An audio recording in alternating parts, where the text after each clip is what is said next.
Hello, everyone, and welcome to Growing Together, a gardening podcast with me, John Lamb, and Don Kinsler, a lifelong gardener and the North Dakota State University Extension horticulturist for Cass County. Don, how are you doing today? I'm doing well, boy, and what a wonderful time of year. You know, the gardens are producing well, and we got lots of fresh food to eat. I've had some ripe tomatoes. They're a little slower. Tomatoes are starting to come in. That's really nice. It's fun to see. Yeah. What else is coming in your garden?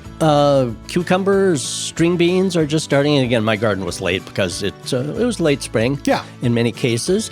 And so I've been tempted to dig up some of the hills of potatoes, to get some of those fresh little type potatoes, but I haven't wanted to yet. And the onions are sizing up really, really nice. So things are looking pretty good considering it was a little later. But, and in addition to eating all these things fresh, we are so looking forward to pickling, and Mary always does canning. So we're looking forward to the pickling and canning season for us. Yeah, so you brought in a guest this week, a return guest. We always like that when people come back. Why don't you introduce the listeners to who we got here? Well, Rita Ussatis, the NDSU Extension Family and Community Wellness Agent for Cass County. And she is in the office right across the hall from me. Is Don a good office mate? Does he? He is great. I think our coworkers get mad because we just holler back and forth across the hall to each other, because sometimes I receive his questions and sometimes he receives my questions, because the caller in will say, I have a question about tomatoes. And so obviously it probably just goes to Don, but actually the question is, how do I preserve my tomatoes and not grow? Not grow. Right. And intercoms are kind of a thing of the past, aren't they? And so, hollering across the hallway works just great for us. You were saying the other people around you may get a little annoyed because you're always hollering. I got to think that between the two of you as gardeners, they got to love that occasionally there will be produce showing up. We don't get as much in the office as we would think we do. We just get the questions from people. And so, one advantage once in a while, if I need a few extra tomatoes, I talk to my horticulturalists. Yes, and I'm more than willing to share. And of course, it's always interesting to me because Reed has such a wealth of information on home canning, pickling, preserving foods. Now, Reed, how long have you been with Extension? Oh, I'll be starting my 38th year. And that's why Rita is a household name in much of the area. How long have you been canning and pickling? Well, I was just at my mom and dad's last week. I was on vacation and out in the garden, and we were talking about that. And I said, I think I started freezing peas and probably beans when I was about 8 or 9 years old, because I grew up with huge, huge gardens because I grew up on a farm, right? And that's what you did. You preserved all your vegetables and your produce for the winter. And Mom said that you probably did start when I was about 8 years old. So that's a long time ago. And I said, I remember sitting and shelling peas just to freeze peas. And that takes a lot of peas to freeze peas. And I also remember once when the corn was ready and my dad came home from the picking and he had a whole back end of the pickup full of corn to husk. So I actually sat outside under a tree all day and husked corn so we could freeze that corn. And so I've been doing this for a long time personally. And it goes back to my roots because that's what we did. Yeah, well, sure. And shelling peas as a kid took a lot of patience. Yeah. Well, you ate half of them because, they were so good. Of course. Do you remember there was a way of shelling peas, the old Ringer washing machine? Did you ever hear that you could feed the pea shells through the Ringer washer? And it wouldn't just squish them? And supposedly they popped out. I only heard of that. I never heard of that. Tried. We did have a Ringer washer when I was younger, but that was before I was even doing anything. So yeah, that would have been fun. But the thing that I enjoy, and when I hear Rita get questions, oftentimes it's questions about the safe procedures on canning and pickling and things. And of course, Rita, that is so important, isn't it? Because you do hear some of these kind of offbeat, unsafe things. So I really appreciate the approach that you and NDSU Extension takes to home canning. Well, and I think, too, that there's probably some people have a lot of apprehension if they haven't done it before. They're very nervous to do it because you hear these horror stories of food safety. So I'll do my first warning message here. Is don't look at all the latest crazy ideas on the internet. Because there's so many unsafe methods out there, like canning in your oven, canning in the wash machine, canning in the dishwasher. canning in the microwave. Those are very unsafe procedures, and you could potentially, depends on what you're canning, kill people, right? So if you don't process the food correctly to make sure you destroy the enzymes or the bacteria that makes us sick, those foods are very dangerous. And so what we do in Extension is to try to make sure you have the safest product available that you're canning at home compared to commercial products. So sometimes our recommendations seem extreme, but what we're trying to do is make sure you have a safe food product in the end. And so we really want people not to go to the internet and find unsafe procedures. Go to the internet and find safe procedures from universities or research institutions and follow those procedures. The safe procedures are pressure canning of your beans, carrots, potatoes, corn, and you have to have the pressure with a high temp in time to kill the potential botulism in those products. So you need to have that in pressure canning, or you can freeze them. Another safe alternative, and a lot of people are scared of the pressure canner, and you don't need to be, but they are. But another safe procedure is the freezing of that. And then like your jams and jellies and fruit products, pickles, tomatoes, you can safely hot water bath them. But there also, you have to have a concern here that you have to add acid to like your pickles and your tomatoes to make sure you have enough acid in them to make them safe to kill the botulism or the bacteria, to safely hot water bath them. And that's a simple process. For tomatoes, it's adding a half a teaspoon of citric acid or 2 tablespoons of lemon juice per quart. And so you simply put them in the product, and then you have enough acid. And people say, well, why do we need to do that? Well, because tomatoes, there's like 100, how many varieties of tomatoes out there, Don, now? 15,000. 15,000. So every variety has a different acidic level. Right. And so what I grow in Fargo, or what my parents grow an hour away from here, the soil types are different. The pHs are different. So we could produce the same variety of tomatoes, but the acidic level will be different.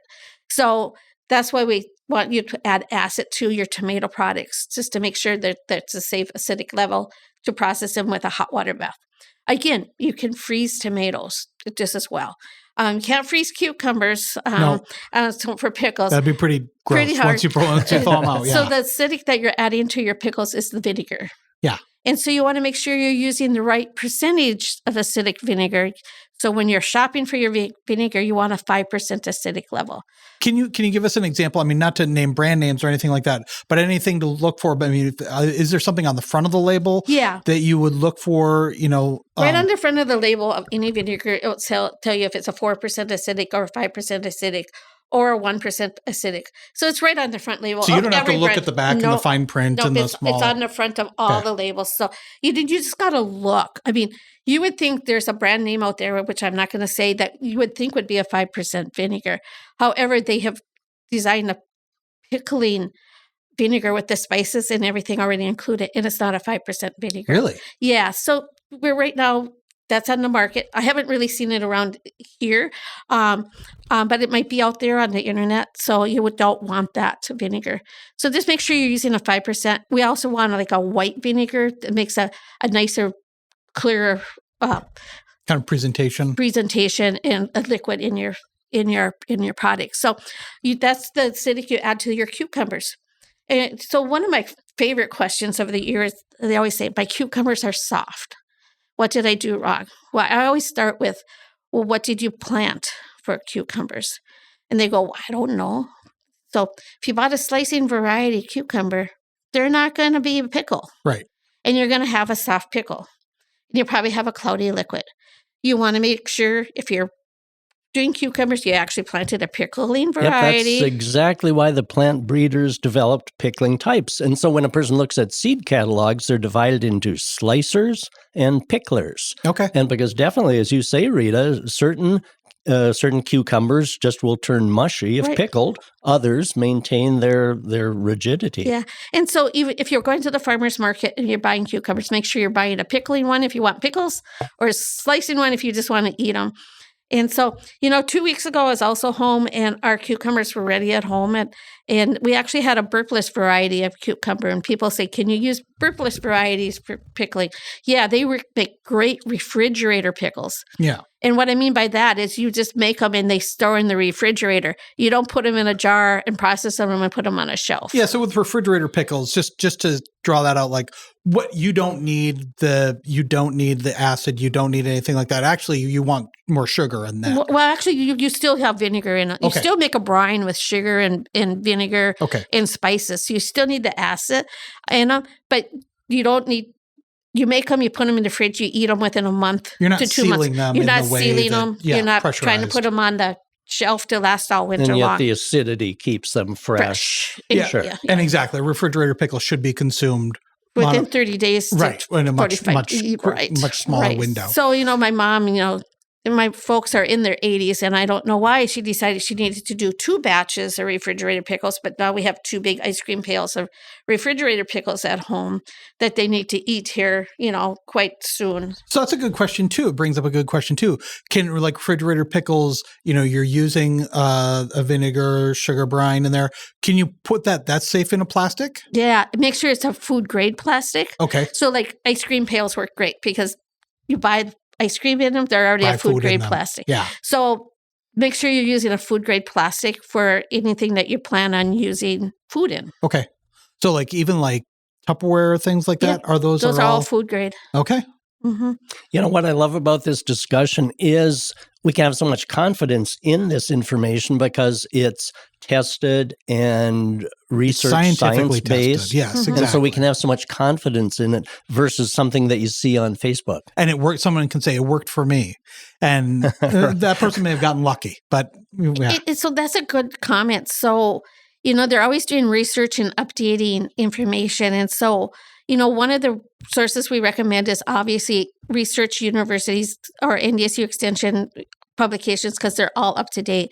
But Ball Blue Book is also a good resource, but they just updated there. So there's a brand new Ball Blue Book out this year. They have Ball, the canning supply company? So it's called Ball Blue Book, and it's, they've gone back for probably 100 years, but make sure you have a new one that's 2024. Maybe it's 2023. I don't know what the exact date on it.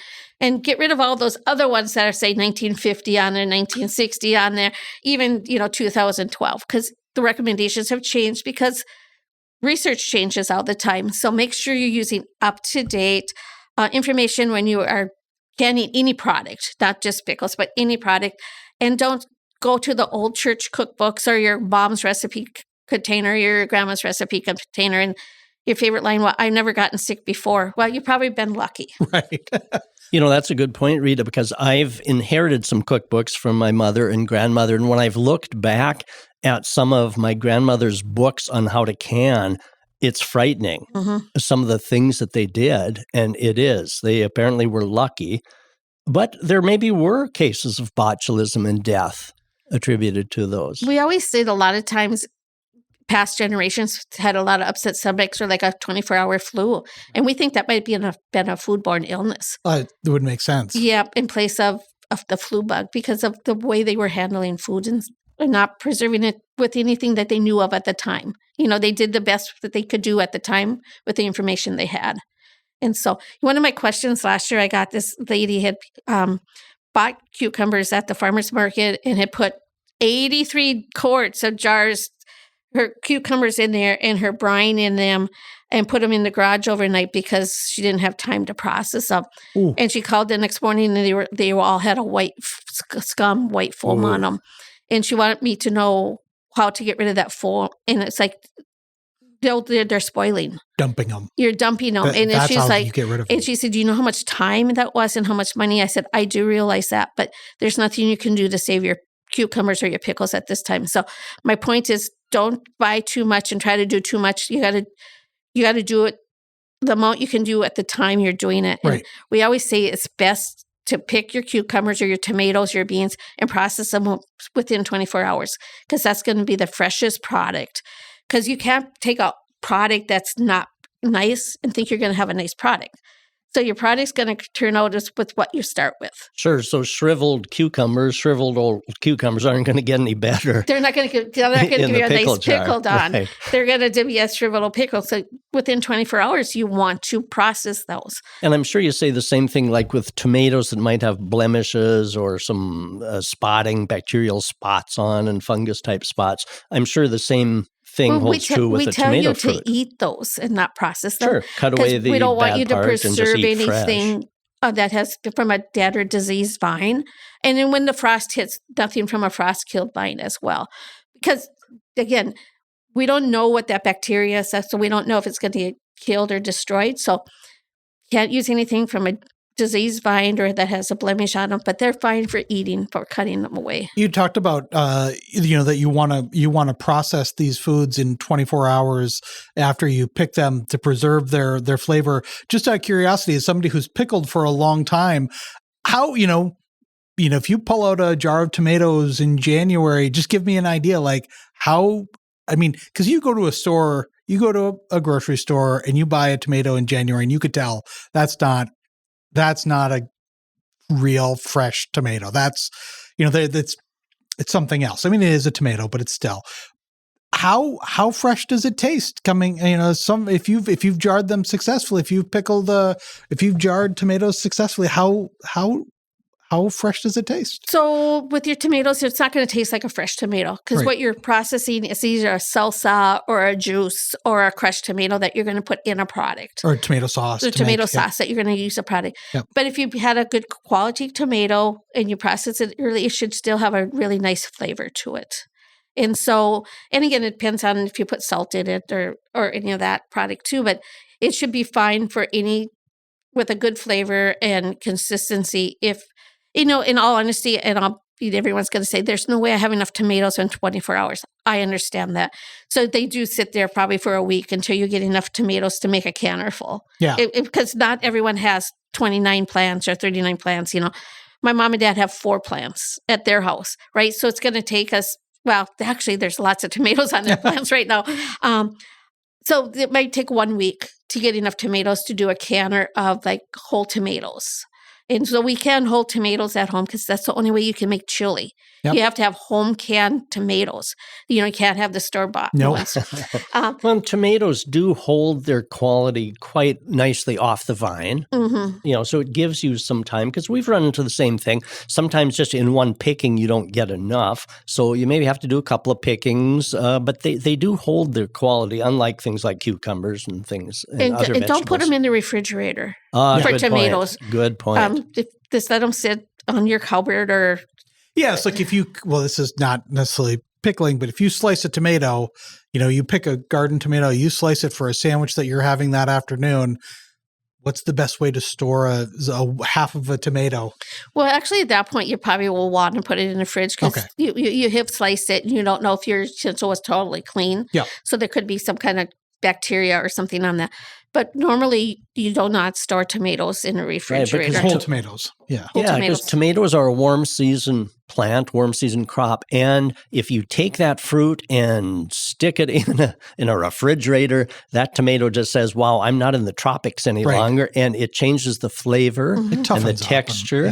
And they're just, it does totally change that tomato by chilling. The other product that a lot of people, this is my second also question. Actually, this is probably my number one question. I have the favorite recipe for a salsa that I have designed myself. How do I process it? And it's like, freeze it. And they no, we want to put it in jars and put it on the shelf. I'm sorry, but I can't tell you because I don't know the proportion of peppers, onions, garlics to tomatoes and vinegar, which is very important because you have to have the right pH to be able to hot water bath that, right? So I can't tell you, go ahead and have 3 cups of tomatoes to a cup of peppers, and it's a safe product. There's no way I can say that. So if they've taken, if they've taken a kind of a recipe and kind of tweaked it the way they like and kind of think they're they going developed off the cuff. Put a little of this, put a little more of this in, a little less of that, so that they kind of think that they're coming up with a really good recipe. So that's not good. So I tell them the only safe recommendation I can give them is to freeze that product. Sure. So, One thing I can tell you, you can change in a recipe is the type of peppers. Because a lot of people want a hotter salsa and some want milder salsa. So if the recipe calls for 1 cup of peppers, I don't care what kind of pepper you have in that, as long as it's not more than 1 cup. Yeah. So if you want a really hot pepper, just do a cup of ghost peppers, and then you won't have any friends left after eating that.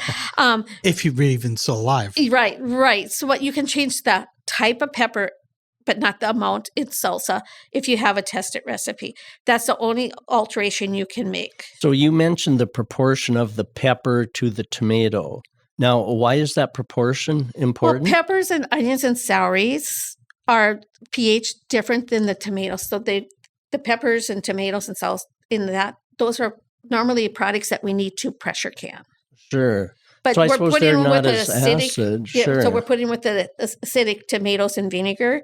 So they have proportionate, so we still get that safe pH of 4.6. Sure. So by putting in too much peppers, you'd be lowering the acidity. So Right. then you could create a non-safe product. Sure. That's correct. And people they could make a salsa and just put it in the fridge if they were going to eat it within, what did you say, 30 days? Well, Probably less. Fresh, we say 2 weeks. So 2 weeks, okay. Or so.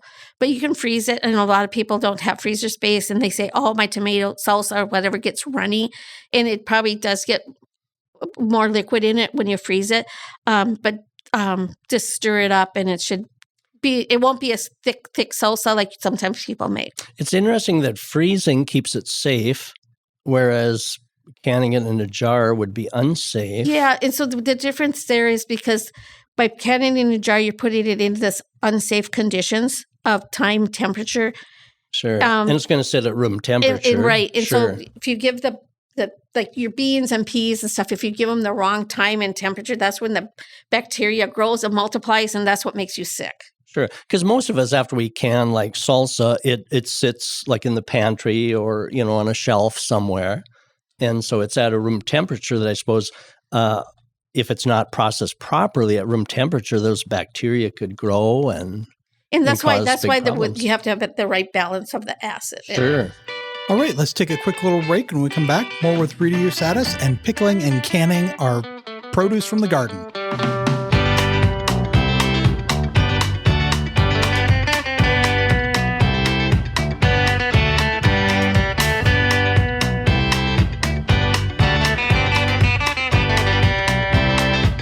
When you can't make it to City Hall or school board meetings, local journalists from Inforum.com will be there to report the facts and get your questions answered.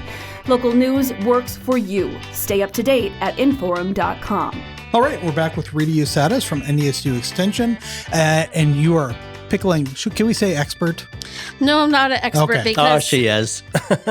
Well, this is coming from Don, who doesn't like being called a gardening expert. Right. Take all that with. But the recommendations coming right. out of Rita and NDSU Extension wealth of knowledge, give a person certainly. such confidence Yeah. that when following those, you're going to be doing things safely. So we're talking pickling today. We talked a lot about pickling cucumbers and tomatoes. But one thing is that when you're prepping, before you start with that, because you said a lot of times when you get into pickling, you just gotta kind of run through the process. You want to get it all done in a relatively short order of time so that things aren't sitting out. But what do you need to do to prep the vegetables after you pick them, between picking them and putting them in the jar and the solution over them? So it depends on the recipe you're making, but you always need to cut off the blossom end of your cucumber and the stem end, right? Because you don't want those in any kind of pickle, right? But you need to wash them. And it's washing with this plain water. I know there's a lot of products out there that are called vegetable washes, and so you don't need to use them. It's just plain cold water.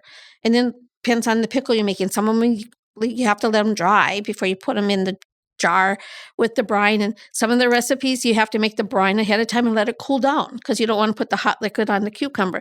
And refrigerator pickles, I mean, that they take a lot of time because you got to cut all those little slices. And so that takes a lot of time.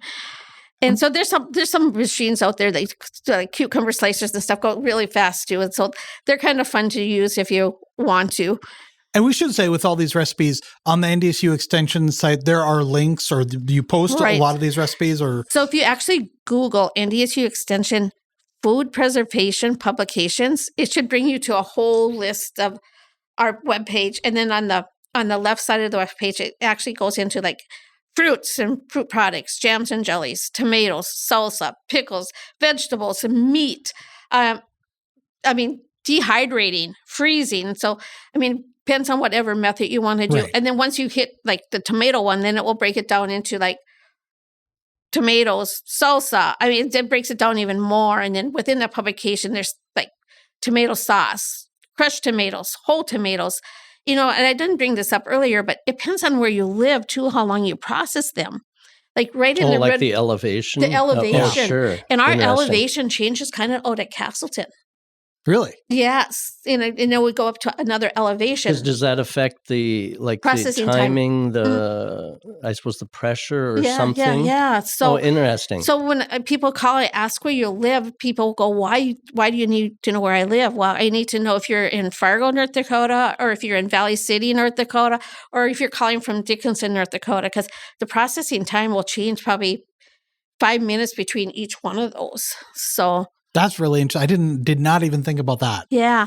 You hear about that, like with the altitude will affect the amount of cooking time, but this is kind of the same thing. That's fascinating. Same thing. We were talking about prepping of pickles, right? For tomatoes, all our recipes call you for skinning your tomato. Okay. And skinning means that you take your tomato, you can do it two ways. Most people cut off the blossom end before you do this, but you bring a kettle of water to boil, you drop your tomato in there till your tomato splits. And if they're ripe, it will split within 30 seconds. If they're not ripe, sometimes it's 5 minutes. Then you drop them right into cold water and the skin comes right off them. See, that's my job when Mary and I are canning. I'm the person that gets the tomatoes out of the hot boiling water and gets them over to the sink in cold water. And then the skin just slides right off. It does. Right. And then you can put them in the jars, then get the solution. Right. Depends on what you're making. Sometimes you have to cut them up. Depends on if you're doing whole tomatoes or half tomatoes or quarter tomatoes, or if you're making juice. But you always want to take the skin off your tomato before you do something with it. I've got a question. When you're filling your quart jars with the tomatoes, how full onto the jar do you do that? So you're asking about headspace, and headspace it varies again on what product you're making. So it could be an inch, a half inch, or a quarter inch. And everyone says, "Oh, I need a ruler or whatever." Well, there's a tool out there you can buy and waste $2. But on the jar rim, right, the very bottom, because there's kind of the shoulders of the jar. That's an inch. I call them. And then the rim that you screw your band on. Yep. The next one's a half inch, and the top one's a quarter inch. So your jars are actually the rim. Kind of measured for us. Measures for us, so you don't have to spend money on the special tool. Is that a standard industry-wide? Or because... Yeah, on all the jars. And you need to use canning jars. You can't reuse, old Prego jars, none of those. None of those. Those are not meant glass, no plastic. No plastic. So those glass, everyone thinks you can reuse those Prego or... Yeah, tomato jars. Yeah, but you can't. You have to have actual canning jars. And so this was, we talked about this a little bit, but that really the amount of canning has really boomed since 2020 and COVID and the pandemic, right? When I started Extension a few years ago, it was huge. Everyone did it because everyone had big gardens on their farms. And then in the late 90s, 2000, it was like no one was doing it anymore. It was like a lost art. Yeah. And then since 2020, it has just blossomed again because everyone wants to know where their food's coming from. They want natural foods. Mm-hmm. So a lot of people are raising their own gardens and preserving their own food because they want to know where their food's coming from. And so there's a big demand for information on home canning and processing. Right. And again, make sure when you're doing that, you're using a reliable source. And, NDSU Extension has reliable information on there. If though you can't find the recipe you want, you can always Google National Food Preservation website, and that's from the University of Georgia. And they're going to have some of those other recipes, and that's where all our research is done, is actually down there too. So if somebody had family from another part of the country, somebody from Georgia, and they came up to Fargo and they brought something. They brought something that we don't normally have up here, and they wanted to learn how to can that, how to pickle that. Then they would look at I would go to the National Food Preservation website. Okay. You could call us too, because I actually have a lot of those recipes in my office, because I just got a new cookbook from there with all the new recommendations for all those other products, because this is a nationwide research center. So the book is probably 3 inches thick. So I have a lot of these recipes that you don't think of up here. Yeah. But I think that's something now too. That when we had Jack on talking about the growth of community gardens, where you're getting people who are not from this area, who are coming from all around the world, and they're bringing in some of their foods that will grow. And you probably are seeing more of that too. We are. With some of those foods, that we still don't have recommendations for some of that. So a lot of that time is we recommend just freezing it, or even if it could be dehydrated. Yep.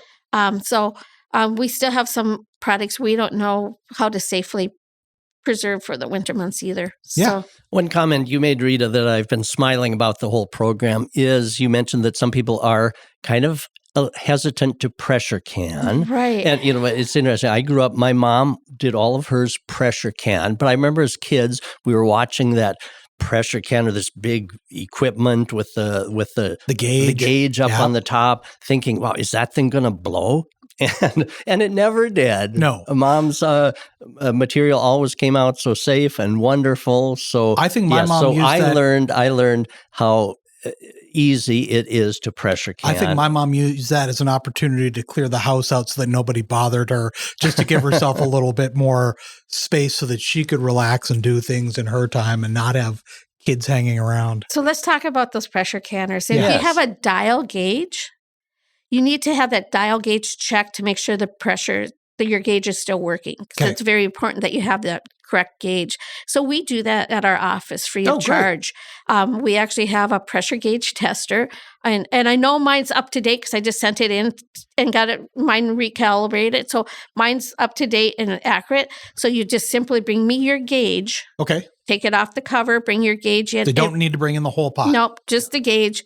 And we can test to make sure it's still reading accurately. That's great. So, and for those that are in other areas other than Cass County, many check with your university extension offices might have that capacity. I'm going to say in North Dakota, we do that. Our friends across the river do not. Okay. And so, but in most of the counties in North Dakota do that. So make sure that they're doing that. And I don't recommend products, but there's a couple new products out there that are just, and Don saw this because I got them in the office. We bought one. Okay. We have an electric hot water bath canner and an electric pressure canner. Okay. And they are so smooth. It takes out the guesswork of making sure that, like for a hot water bath, that your water's boiling and stay consistent boil like it's supposed to. This times it and keeps it there, and it beeps at you when you're supposed to make a change. And same with the electric pressure canner. It brings the pressure up and it starts timing at the exact pressure you want it at. And they're very, very easy to use products because I got mine in March. So we were making salsa in our office in March because I had to try it out. And so see, the reason I bought it was Mary and I have a glass top stove, and you're not supposed to do water bath.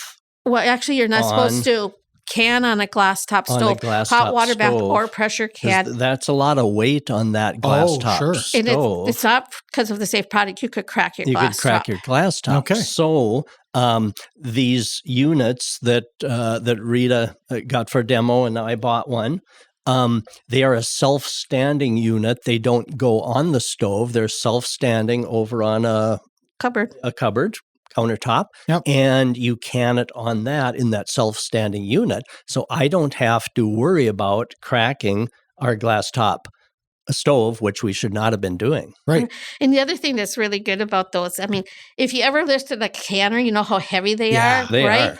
So this electric one, there's actually a spigot, so you just drain the water. You set it by the sink, and you just turn the spigot on and drains the hot water down the sink. But that was my job, lifting that big heavy container over to the sink and pouring and trying not to burn myself. You know, Don, you have an injured shoulder, so that you'll really appreciate it this year when you don't have to lift that. So talk about improved technology. And so some of us are really kind of vertically challenged. So to lift this big thing off the stove and move it was very difficult for me. And so this is, I really like this product, and they're available.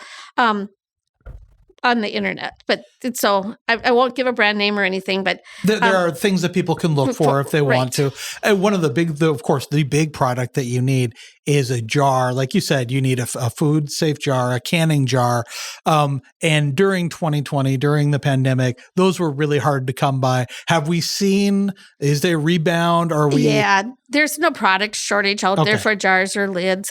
The only thing I want to say about lids, because this has really changed over the time, you usually used to boil your lids and then you put them on and then you get the strongest person in your house to turn the band on. And now you just wash your lids and you put them on finger tight with the band. Okay. So a lot of times when the jars don't seal, people have turned the bands on too tight. You have broken the sealant, or you've boiled them still and you've broken the sealant.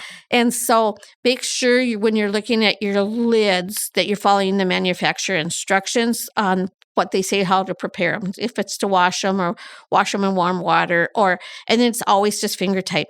I don't think we have the problem like we used to when you would find lids like in your grandma's house when you're cleaning your grandma's house, because when we had a shortage, everyone was going through everybody's house, finding whatever lids they could be. So I think all those lids that had other directions are all gone now, because like I said, in 2020, everyone was trying to find lids wherever they could find them. And the newer lids, you can reuse those? No. They are one and done? They're one and done. Yeah. Okay. There is some products out there that are reusable lids. Again, we don't have a lot of research on them at this point, but the latest research that you could find would be on the National Food Preservation website if they have anything on them right now. So the lids right now are just one and done. But the bands you can use again. Bands you can reuse and reuse. How long do you leave the bands on? 24 hours. After the jars come out of the processor. So once you take the product out of your processor, you put them on the counter in a draft-free area, put a towel over them, and you leave them undisturbed for 24 hours. At 24 hours, if they seal, great, take the lid off, wash them, date them, put them away. If they haven't sealed, you can reprocess them or put them in the fridge and reuse them. But I love that, checking them to see that they've sealed. See if they're digging, I love right? that, yeah. But take the bands off. And the purpose of the bands is because if you leave them on, sometimes they rust. Oh, okay. We've done that. Okay. And they've rusted on. Yeah. And so you don't need them. The only purpose of the band is to keep the lid on during the processing. It's a time. It's only for a period of time. So take those bands off. And then when you've done all your canning, we really hope you use it within 1 year. Yep. That's what we recommend. We get people that have cleaned out old houses and they find products from 20, 30 years ago. And if you find that, we have a safe procedure on how to get rid of that. You can't just totally destroy it or just throw it away. Sometimes you need to do some preparation with that or bury it or something. No, why is that? Oh, because we don't know what enzymes are in there. Good point. If there's a bacteria in there, like if botulinum's in there, it could kill you with one drop. I mean, wow. so yeah, we have some safe procedures. I could see that, a 30-year-old that you find in grandma's house when you're cleaning it out, a 30-year-old thing of tomatoes. Yeah. Wow. It's more the carrots and peas and stuff that we're worried about, those products. But low acid. So, you can't just say just dump them out, because if you dump them in the garbage, someone else could touch them. Monkey with them, and So we have procedures for that too. What other questions do you get about this time of the year about canning? What are some of the other things that people should know? Oh, we get everything. I mean, you kind of name it. So we kind of get it because they've been on the internet and they've found the latest research, or non-research, the latest methods out there. But again, we get most of them like how long to process green beans in a method that's not recommended. We also get I get lots of salsa, lots of cucumber pickling questions. And then like, why didn't my jar seal? And so we have a whole set of questions we'll ask. Well, did you do this? Did you do this? Did you do this? A lot of people take your jar out of the canner, and you wipe it off because you want the liquid off, or you've turned it to dump the water off. When you take it out of the canner, you bring it straight up and you set it down.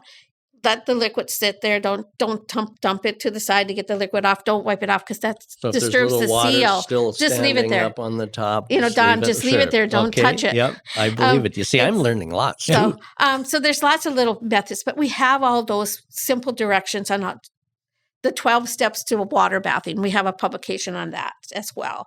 And so we have lots of easy directions to follow. What I always say is just call me. Don't feel like, and I always get, my friends wanted me to call you. Well, yeah, I'm pretty sure your friend didn't want you to call, but you didn't want to admit that you did asking for my friend, or I'm fighting with my sister, which could probably be a true question. But, but it's like, just ask the question. We don't judge anybody. We just want to make sure you're doing a safe product so you're not getting sick or making anyone else sick. So, when you're just talking about that, about pulling, when you pull the can out of the bath, you see there are kind of canning tongs, right? That'll pick it up. How is that something that people should invest in? Yeah. Because I would imagine if you go in there with your bare hand, you're going to burn yourself. So remember, it's boiling water, right? So you're going to want to use the correct equipment for canning, and they're jar lifters. That's what they're called. Okay. And we invested in one. Yeah. Wonderful. I have one that I didn't invest in. I got it free, and it's just the simplest thing. It doesn't have the fancy handle or rubber, but it works the best because it grips the rim of the jar just really tight.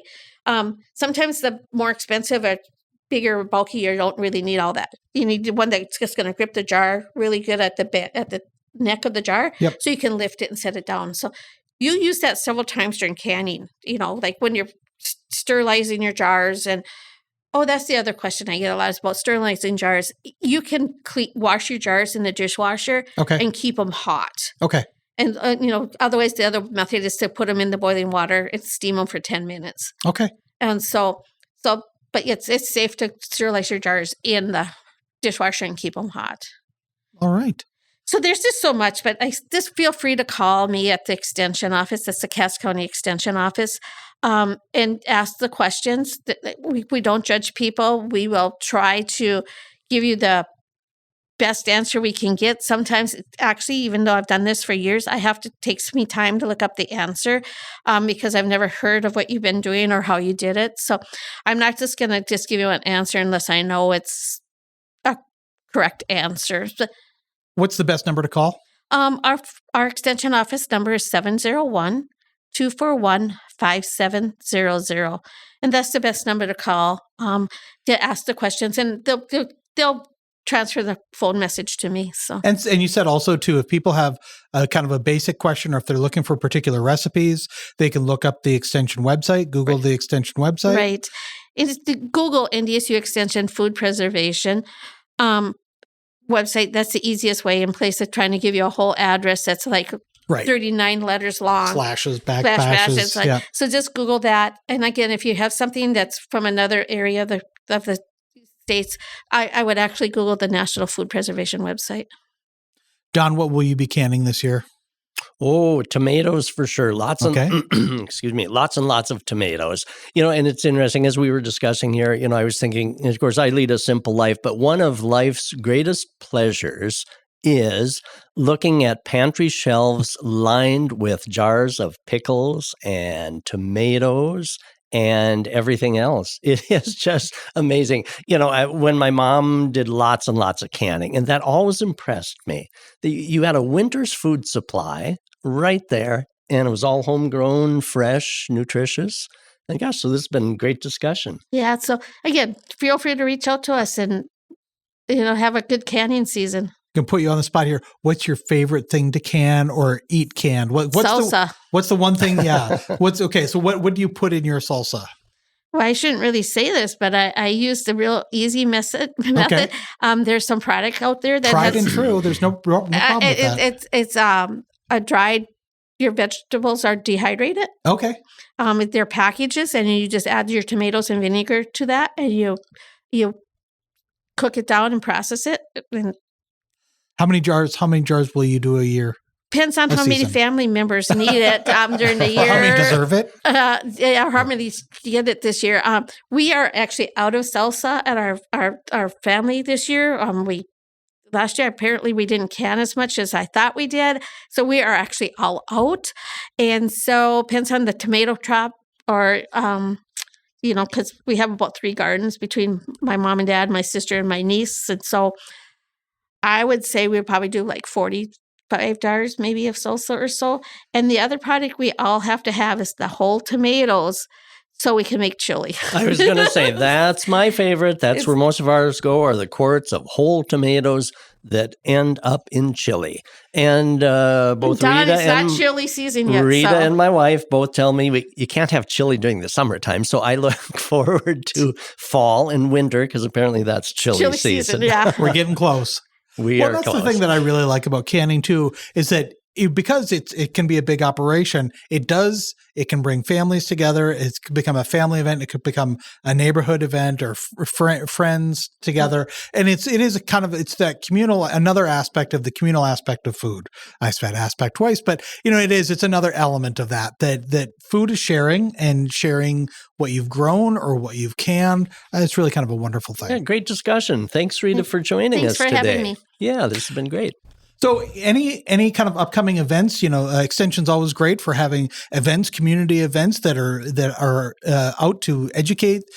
Anything coming up on your horizon? Well, yes. On Monday, August 19th at 4:30 in the evening, I'm doing a facts and myths of food preservation bingo lesson at the Carlson Library in South Fargo. And then I'm doing the same lesson on Friday, the 23rd at 11 o'clock in the morning at the downtown library. Bingo, that sounds fun. Yeah, so it's going to be more like questions and answers about all the hot topics, kind of like we talked about today. So the August 19th or the 23rd working with the Fargo Library. Okay, so people can go on the library website and look for those, or will those be on the Extension website too? I haven't put them there yet, but I probably should. So, okay. Yes. Well, that'd be great. All right, Dawn, if people have questions about their garden, they want to send you what kind of vegetables they should grow to can, what's the best way to reach you? Any questions, give me an email, donald.kinsler, spelled Kinzler, at ndsu.edu. And it's always great to hear from listeners. All right, well, thanks a lot, and we'll talk to you next week. Have a great week, everyone.